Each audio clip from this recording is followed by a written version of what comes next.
Hello and welcome to episode 59 of the Social Liability Podcast, the podcast where we discuss those folks in our lives that violate the social contracts that we all agree to live by. I am your host, the Raspberries, with my co-host, the Buck Grundle, bringing you new and interesting stories from the far reaches of the internet. And hopefully, this episode goes on with the least amount of technical problems as possible, but we are dealing with quite a number of them since Buck decided he needed a new computer yesterday, and now we're trying to troubleshoot it on the fly. Yep.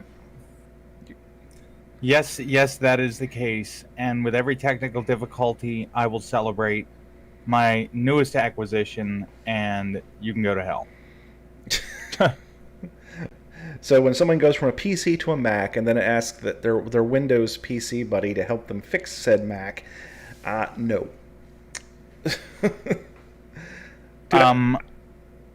Point of order there, Raz. Just by the fact that we are talking on this podcast, I think I made the right decision by calling my Windows buddy to help me with my Mac. Well, for those of you might be bitching about it, but it worked. For those of you that are watching on the video version of the podcast, you'll notice that Buck's video is several seconds delayed, but we're just going to live with that. But let's move right into the stories we have this week. And we're starting with Vice.com with a story that says, pet owners are very upset about a new 24-hour cat curfew. So without going too much into the story, Buck, care to predict what this story is about? I would have to say that it involves cats having a curfew. Oh, you're a pain in the ass. In Australia, cat owners are voicing outrage over new legislation that will require them to keep their pets on premises at all times. As of October 1st, all domestic cats living with Knox City Council, a local government about 15 kilometers east of Melbourne's central business district, will be subject to a 24-hour cat curfew, meaning they won't be allowed to roam freely outside the bounds of their owner's home, shed, garage, yard, or some kind of enclosure. The curfew aims to protect both cats and local wildlife, as well as preventing the cat nuisances to neighbors, according to the council's website and a statement from the mayor, Lisa Cooper. Much like the rules for dogs and other pets, cats won't be allowed to roam freely from their owner's property. When allowed to roam, cats are as much of a higher risk of injury and illness. Keeping cats within their owner's property will also protect wildlife and prevent them from causing nuisance for neighbors and their pets. Residents have found letting their cats stray will only receive warnings for the first 6 months after the legislation is brought into effect. After that, they'll be hit with a 91 Australian dollar, which is about 68 US dollars, fine for the first offense, 407 US dollars for subsequent breaches. Damn. The strict new laws follow a trail curfew last year that requires cats to be confined within the hours of sunset and sunrise. Community feedback indicated that more than 86% of the respondents support the curfew, and that there was greater performance for a 24-hour curfew over a nighttime one. Almost half of the more than 720 respondents were cat owners, it added. But the announcement has drawn the ire of thousands of cat owners, both within the area and abroad, as a petition continues to rack up signatures asking for the proposed curfew to be reviewed, and at the very least, a gradual phasing of its rollout. Knox County Council needs to be more considerate of the well-being and basic rights of older cats who will be affected by the 24-hour lockdown of cats that will come into effect on October 1st. Tearing away basic freedoms they've grown accustomed to, reads the petition, which was started by Andrew Dixon, just introducing the law for newly registered kittens and their owners who can have the foresight and the planning and the infrastructure required to keep the kitten that they choose to keep under the new rules and leave older cats and their owners alone. They're literally trying to make us herd cats. That's a popular expression for a good reason. At the time of this writing, the petition has just over 150 signatures short of its 2,500 signature target. Vice World News spoke to several cat owners from the area who shared similar concerns to Dixon. I'm not happy about it.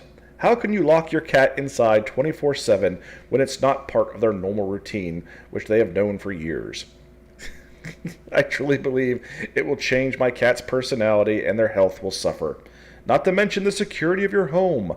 How do you put a house alarm on if you have to leave the cat inside? Well, genius, they have... Never mind. Joanne Holdworth of Bayswater North labeled the 24-hour curfew as a unfair and unrealistic and said she can't afford to pay for an enclosure or a system on the fence to keep her cat contained. Ah, my luck. It's instinctual for cats to roam, and they have been doing so for eons. In terms of keeping wildlife, obviously cats assist with keeping the rodent population down, which aids us humans. I don't know detailed information surrounding the impact of native wildlife numbers, but surely there's a cycle of life, predator versus prey, and how it's been since the dawn of time. And it goes on. But apparently Buck's mic now does pick up his vaporizer, so we're going to have to be careful of that. But what do you think of the cat curfew there, Buck? Well, that is just utterly insipid.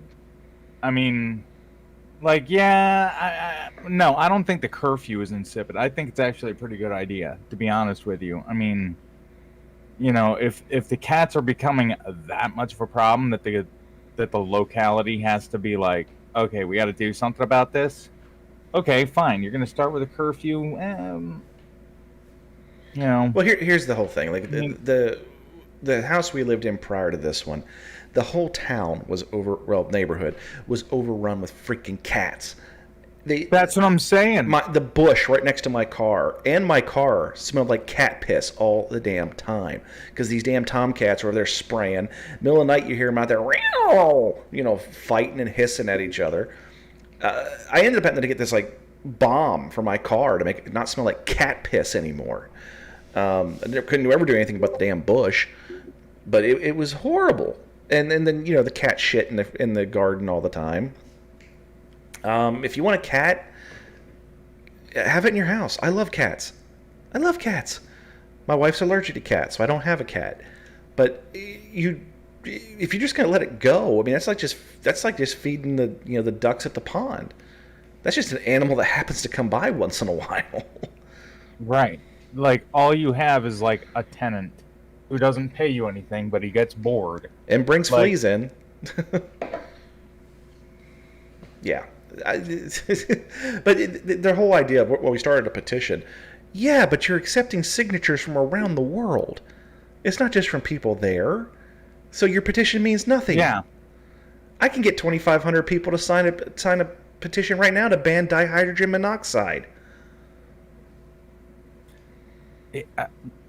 People... Incidentally, folks, dihydrogen monoxide is water.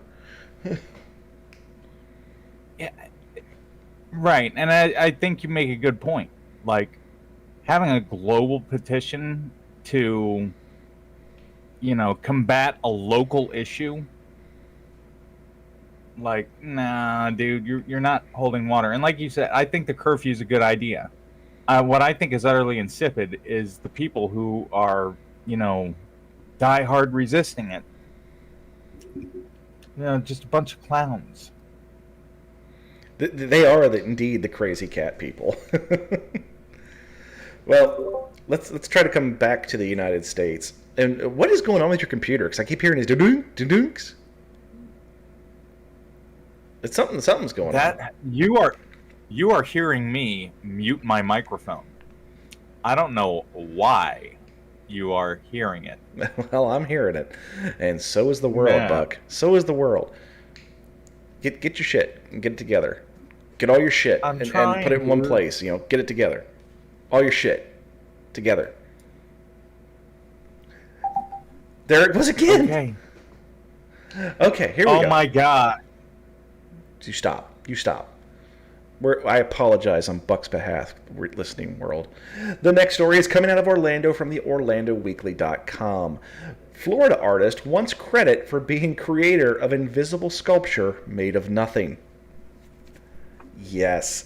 In May, Italian artist Salvatore Agaro something. I don't know. We're just going to call him Salvatore because I can actually say that one. Auctioned off literal air for $18,000, calling it an immaterial sculpture. Now a Gainesville artist is arguing that he was the first to create a sculpture of nothing. Back in 2016, performance artist Tom Miller and the Gainesville Sun was the first to create a three-dimensional sculpture of nothing, referring to it as an installation. Miller says that Salvatore's invisible piece titled Io Sono, which means I am, is a copy, arguing that the idea is what carries weight, even if the sculpture doesn't. Oh my lord. The space in the world is legitimate to work with an artistic project. So the idea is fashioning nothing into a sculpture, and that's what the lawsuit is all about. And nothing concept is very obviously his, Miller said. All you have to do is Google search if Tom Miller nothing, and you can easily see I had this whole thing sorted out before Salvatore even thought of doing a sculpture of nothing. For 5 days, a team of workers installed their work in Bo Diddley Community Plaza. I shit you not. Like mimes, they relocated the bare blocks of air. At the time, the county commissioner, Robert Hutchinson, recognized it. All Miller wants is credit for nothing. Miller created Salvatore and says he was dismissed. So Miller has now hired an attorney, Richard Fabini. Oh my lord, they're suing nothing over nothing for nothing.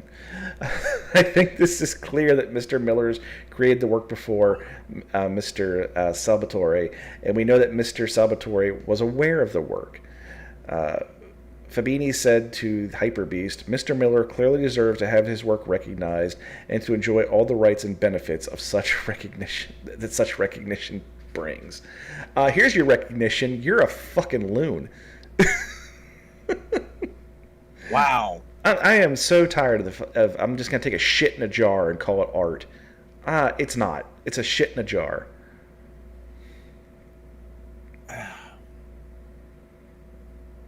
You know, you got to speak, Buck. I can't. This is so dumb. I cannot find the words to put in my mouth to elicit how I feel over this. A sculpture of, they are in court having litigation over nothing. Over credit. Over credit for nothing. Over credit. That's even what. It's like, it reminds me of Firefly. I don't know if you ever watched that show, but Jane, there was some scene where he's like, "That's a whole lot of nothing. If you take nothing times nothing and carry the one and multiply it by nothing, you still got nothing." Like, that's what this equates to. Well, and people are spending money and buying into it. Well, no, let's go up to the top of the article. In May, Salvatore auctioned off the literal air for $18,000. Right. Somebody paid $18,000 for this fucking lunatic. Dude. He found no, you know what? No, he's not even a fucking lunatic. He's a genius. But he's a fucking con man. He's a goddamn con man. I mean, this is ridiculous. No, dude. This man is truly a con artist. Oh, okay. Yeah, you might get a rim shot for that one. Oh, boy. Well, let's go to News Channel 8. This is based out of Florida. And, of course, you know what that means. Florida man, does whatever the fuck he can. Makes headlines every time. Florida's paradigm. Look out! Here comes Florida man. Here comes Florida Man, as a Florida man is accused of stealing an alligator from a tourist attraction in Daytona Beach shores, then swinging the animal around and deliberately stomping on it. William Hodge, 32, was arrested Thursday morning after police say they saw him walking in the 2100 block of South Atlantic Avenue with the alligator.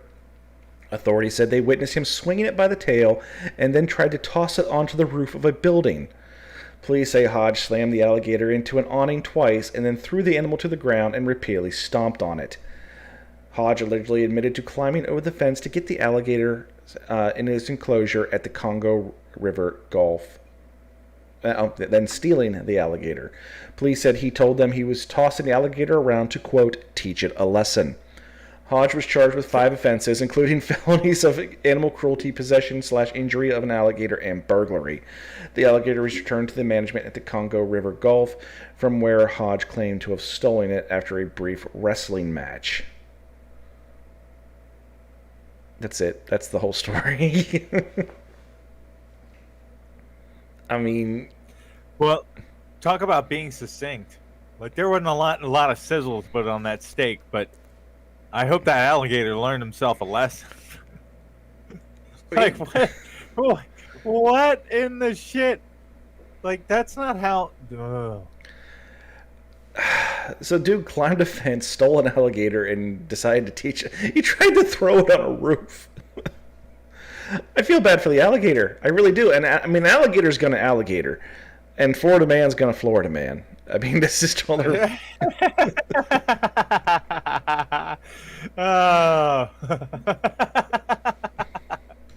If we've learned nothing from this story, that's what that's the takeaway. I don't advocate for any cruelty to any animal. Except, yeah, this dude. I think our sentences ought to be something that for any crime should be like, if you do this, you get it done back. So they just swing this dude around by his fucking dick, and then, because he doesn't have a tail, presumably, and then stomp on him and throw him on a roof. You know, that's the kind of shit we should be doing to this dude right now. Yeah. Hopefully that'll teach him a lesson. Right. I mean, you can't argue with that logic, man. I mean, like that. I really agree with you on that one. Like, if you're gonna do it to somebody or something, and well, guess what, bitch? We're gonna do it right back to you, and we're gonna put it on YouTube. Ooh. Well, the next one is coming from the Free Press. This is the one that I think is your favorite. I think this is your favorite, Buck. Florida man Shaft Bang Adams uses his manhood to smuggle meth into jail. Yes, indeedy. Florida man is at it again, this time to smuggle crystal meth in the jail by hiding it in what will be called a not-so-comfortable place to hide crystals. Deputies say they were in the processing of booking Shaft Bang Adams, 30, into the Orange County Jail on May 13th when they located 4 white crystal rocks inside his penis skin during a strip search. Records show a field sobriety test was conducted. A field test was conducted, and the rocks tested positive for methamphetamines. Adams is facing 2 charges, including introducing contraband into a state facility and possession of methamphetamine.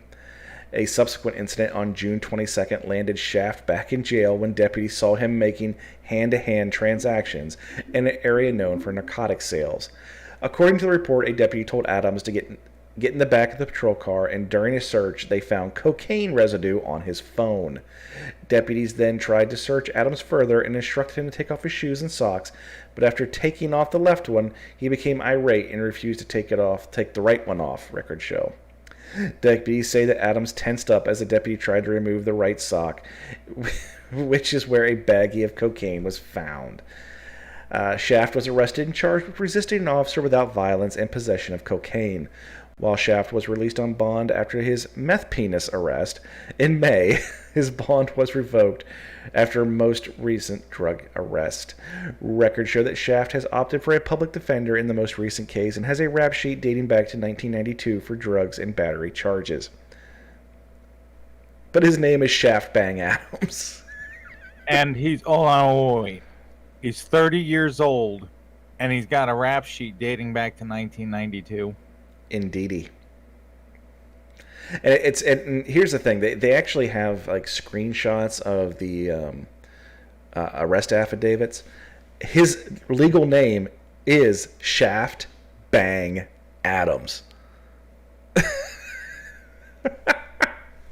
So what's worse, that the dude's fucking shoving crystal meth in his foreskin, presumably, or that his parents loved him enough to name him Shaft Bang Adams? I'm gonna have to kind of say that he must have changed his own name. I really hope he did. Like, I hope that he's the only one in his family that's stupid. Because I tend to think that is a given name. Dude, if that's the case, then he comes from a long line of stupid. And this hopefully that meth wrecked his fucking dick. We knew a guy in prison. He can't procreate. We knew an inmate named Prince. Do you remember him? Yeah. Yeah. But you know what though, man? And we've also known of a female named Shatheed. Yes, I have met a female named Shatheed. And how do you spell Shatheed, you ask? Shitthead. One T. One T. It was straight up. It was straight up shithead. It was straight up shithead. Okay, right now, if you're watching this on the video version, we are taking a commercial break for our audio version. If you haven't yet, please hit the subscribe button and hit the notification bell for when we go live. We do this each and every week. We have a new episode available on all major podcasting platforms and some not so major podcasting platforms. Quite frankly, I keep finding different places that pick up our feed and are putting us out there. So no matter what you want to listen to, you can probably listen to the Social Liability Podcast. We are coming up with some new episodes here real soon. We are going to do the special episode we've been promising for quite a while. Hopefully they can get that done this week, if nothing else. But that being said, we're going to head on back in for the second half of the show as soon as I turn the camera back off.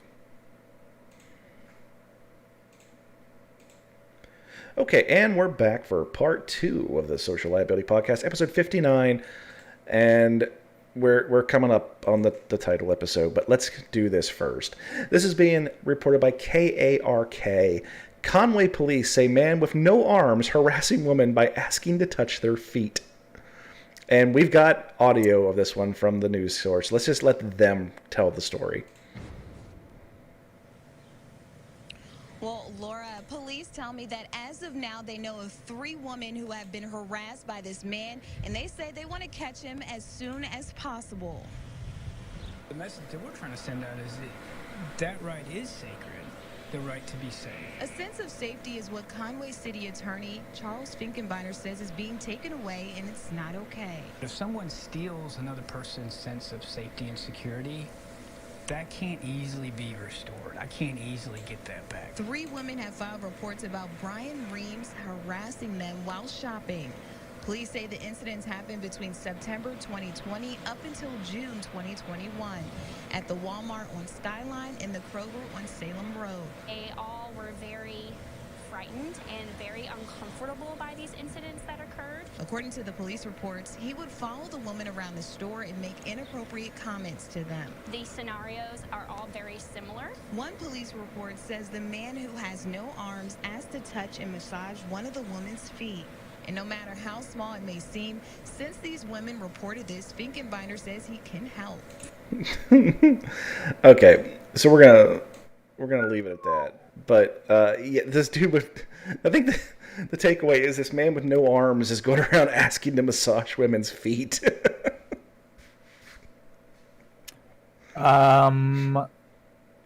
That's pretty creepy. Well, the thing about it Like- is a lot of times, and you've even said this repeatedly on the podcast, you've said this, you get a pass for being disabled. This guy has been doing this for years. And because he's got no arms, everyone's just like, let him go, whatever. The same deal. We've known an individual who is a little person who repeatedly came to jail, but he committed 30 times the offenses. But somebody actually put him on probation. He started getting probation violations then. But, you know, I've only ever seen one guy in a wheelchair go to jail. And I've known, and we know one individual whose brother was a career criminal who used his wheelchair to rob box stores every single day. And when he got caught, they just kicked him loose. I mean, you could go on a crime speed a day, Buck. Today. I don't know why you haven't started yet. Apathy. No. And you are right. You are right. But, you know, with great power comes great responsibility, though, Raz. And you know, throwing the cripple card should only be used in certain situations. And I mean, like, I don't ask to go around and do creepy shit to people. Like, I just don't. So I don't think that the hall pass applies to that one. But like, how many times do you think that this dude's been, like, even if someone even bothers to report him, how many times do you think the police actually show up and look at him and say, I got no place to put handcuffs and I'm not arresting this guy and taking him to jail with no arms? I mean, you know what's happened. Oh, of course I do, you know. But I still think that this dude needs to be kind of like...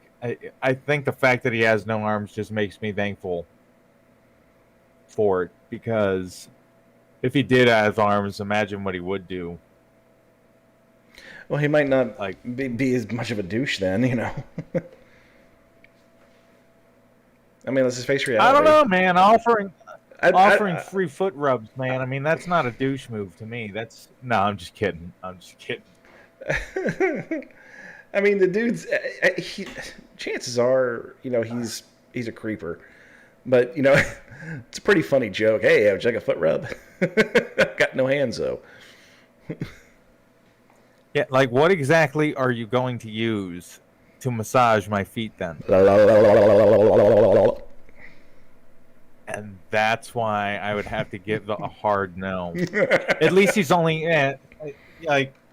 no. Well, let's move on to Sky News. Australia renames shark attacks to negative encounters to dispel man-eating monster perception.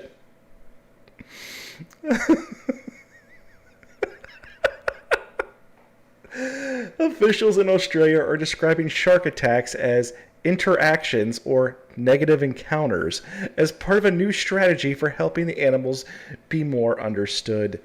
The change in language is part of an effort to overhaul public perception of the threatened species, with authorities and scientists keen to change the long-standing image of a deadly man-eating animal. Multiple scientists have argued that the term attack and bite have created a culture of fear surrounding the animals, which is harming efforts to protect them. Leonardo Gaida? Yeah, let's go with that. Leonardo Gaida, a shark researcher at the Australian Marine Conservation Society, told the Sydney Morning Herald that ending the use of terms help dispel inherent assumptions that sharks are ravenous, mindless, man-eating monsters. In New South Wales, officials have changed the way they describe human encounters with sharks that result in injuries. A government spokesman said in its formal shark reports now generally refer to incidents or interactions with the animals. Meanwhile, in Queensland, the state government's Shark Smart website now describes how to minimize risks of a negative encounter with a shark.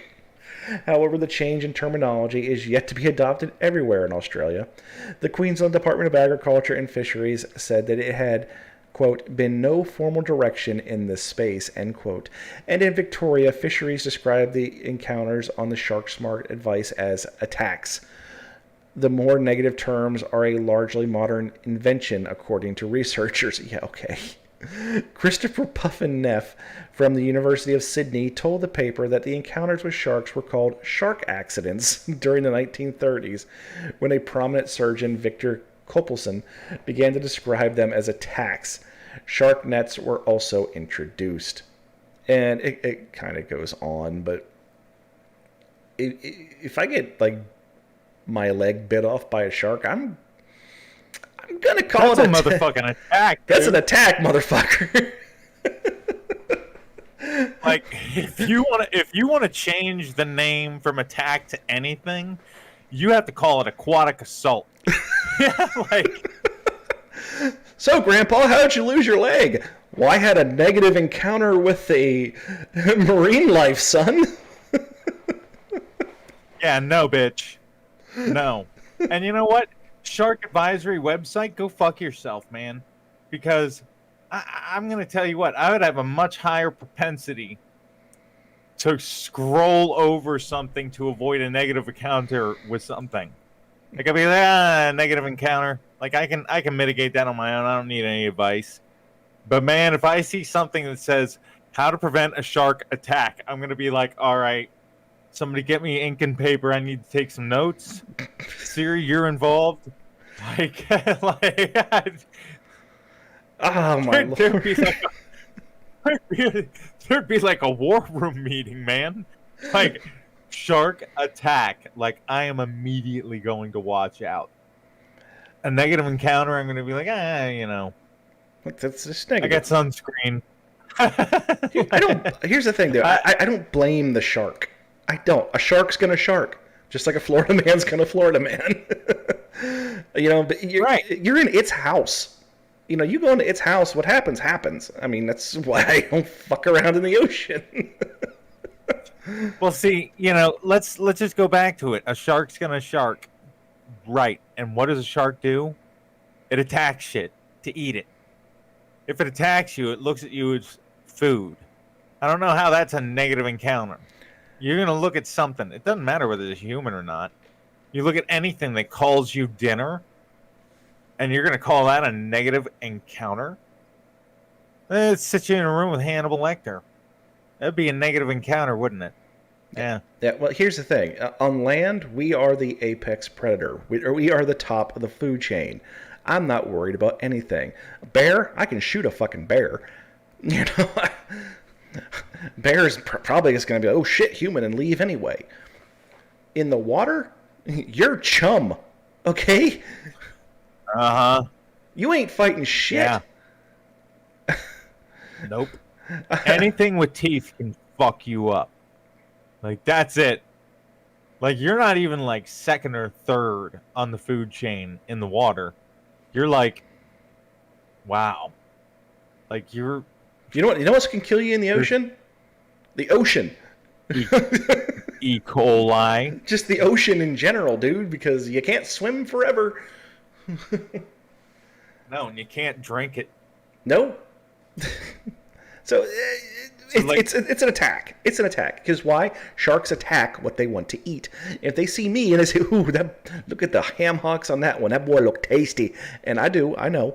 So that's why I keep my butt out the water. You know, what exactly would a positive encounter with a shark be?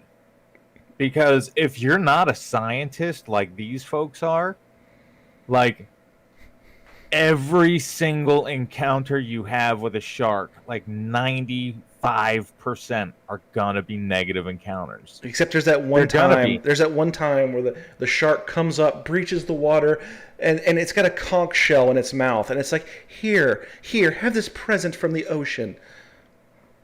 Yeah, that doesn't happen. Or you could have one that just ate a baby seal, like, brush up near your leg, and you're like, ooh, a dolphin.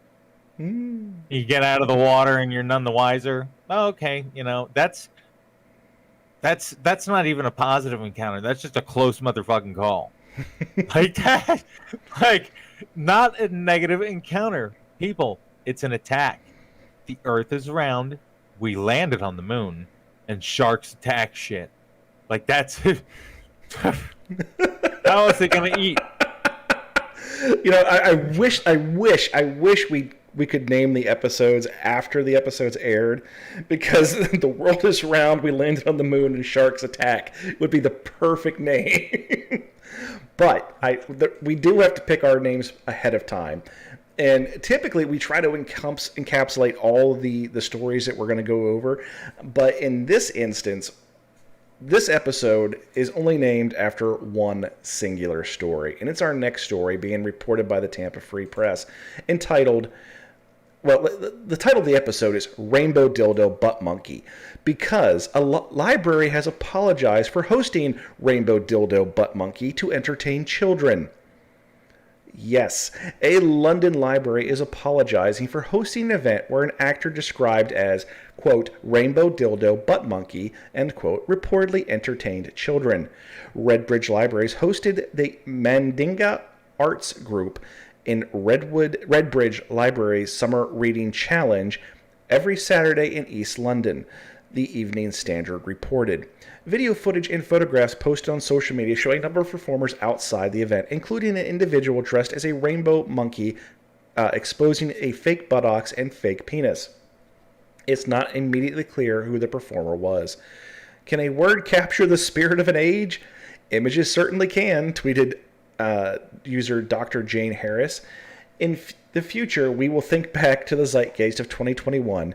We will remember Rainbow Dildo Butt Monkey and wonder how on earth we descended to thinking this was a suitable entertainment for children. During an event put on the library today, there was a performance by the Carnival Arts Company, the library tweeted. Unfortunately, one of the animal costumes was inappropriate, which we were not aware of at the time of the booking. We deeply apologize for the offense caused. This is being looked into further, and a statement will be made. This event was arranged by Vision and not Redbridge Council.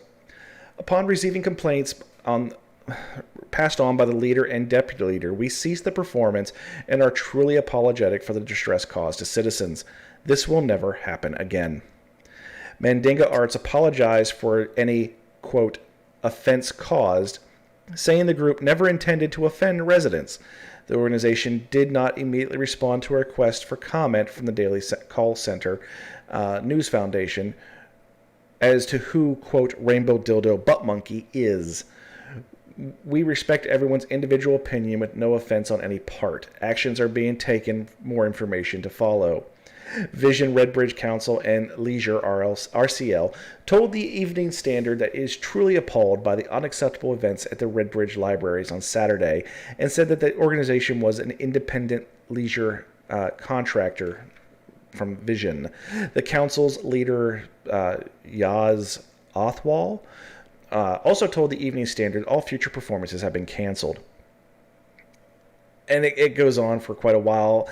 But there's pictures of this dude. He is literally wearing a rainbow costume. There's holes cut out for his man boobs to hang out. He's got a fake butt and I'm guessing about 10-inch dildo hanging off the front of his strap-on. And he's walking around the public library. In one instance, he's talking to another performer who's dressed up like a strawberry, holding a book that says, oh, what is it? Something about monkeys. I gotta make it bigger here. Monkey with me. And nobody thinks this was a bad idea? You know,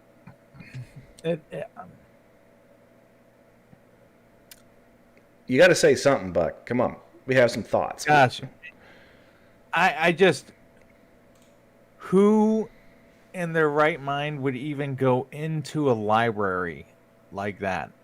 Like, maybe their troupe isn't like the kind to entertain kids. Like, maybe that's not their niche. But if you pull up to a library and you see a bunch of kids getting out of cars and going inside, and you're dressing up in the back and preparing to perform, shouldn't you have some discretion and go, maybe these people really don't know exactly what it is I do. Maybe I should go out and talk to somebody's parents before I go and strap on a fake cock and, you know, big fake ass. Like, maybe I should just go run this by somebody quick. But no. Nope, this guy's like, fuck it. He doesn't even dip his toes in the water before he jumps in the pool. He's just in there. I got my money. Fuck it. Right. Yeah. Right. Here's the whole thing. Libraries are like on a campaign to destroy themselves. I can't really describe it as any other way. Libraries are on a personal campaign to commit seppuku, because this is ridiculous. I mean, first we have the drag queen reading hours, and now we have Rainbow Dildo Butt Monkey. Are you trying to get the most negative publicity possible? They say no publicity is bad publicity, but I think it is. Yeah, it really is. It really is. Unless you plan on turning a public library into a fucking sex shop. Well, here's the thing. I don't even remember. If it was an adult show, cool, whatever. Do your thing. Rock out with your cock out. Don't care. I saw a Cirque du Soleil show in Las Vegas called Zumanity, and if you're ever in Vegas, go see it. It's a great show. And there's a lot of things. I think Rainbow Dildo Butt Monkey would fit in perfectly at Zumanity. But I do not expect to walk into my public library with my children and say, hey, look, that fucking monkey's got a cock. Right. Right. And, you know, shame on the performer, too. Like, the second you see little kids running around, like, you got to pull the abort, you know, you got to push the abort button, man. Like, he should have had some discretion. Like, maybe this is not something I should do in front of this many children. Like, somebody obviously misunderstood something here. Like, you know, what... Guy's just an idiot. He truly is. And I think whoever booked that performance group needs to have their ass in the unemployment line today. If you had to, you either have had to have known what it was, or you did absolutely no research at all. You vetted nothing. And these are jobs where you are required to have like all the child line clearances under the sun. And you did no vetting of the performers you were bringing in. I can't believe that. You knew exactly what was happening. You were just trying to, because you thought it was appropriate, and your judgment is stupid. Right. I mean, there's already an attack. Right. There's already an attack on our public libraries. People saying that they're not needed. They most certainly are. Libraries are adapting. They are becoming more in tune with what the public needs right now.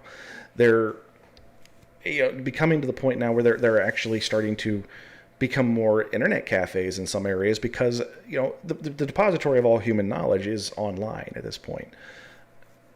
But here's the thing: there's underserved communities that don't have ready access to broadband internet, so they have to utilize the libraries. Some libraries are installing Wi-Fi in their communities just so that people have access. Libraries do need to exist. Do not ever think that I am saying that libraries are nothing. They are definitely a thing that the communities need, and not just as a depository for books. They do more than that. But it does seem like a lot of the people that are more liberal leaning, I guess you would say, that tend to gravitate towards those jobs are on some kind of crusade to destroy themselves. I just don't understand it. But no, man, I agree. And you know what? I applaud you for a very eloquent backing of the library system, my friend. Bravo. I wouldn't call it eloquent, but I would say it was present. That being no, man, no, it was powerful. It was a good message. You almost got a tear down my cheek. I thought you gave up on having emotions. The hell I did, man. I'm the happiest dude ever. I quit that shit cold turkey. Not me, man. I thrive in it. The grass is greener everywhere. That's the way I look at it. That being said, folks, that is our the last story we have for the day, we'd like to ask you to, hit the subscribe button and tell a friend about the show. It's a show that costs you absolutely nothing to listen to and absolutely nothing to tell a friend, except when doing so, you're putting a smile on Buck's face. I have been your host, the Raz Grease, with my co-host, the Buck Grendel, wishing you a happy week, and we'll see you next week with episode 60 of the Social Liability Podcast.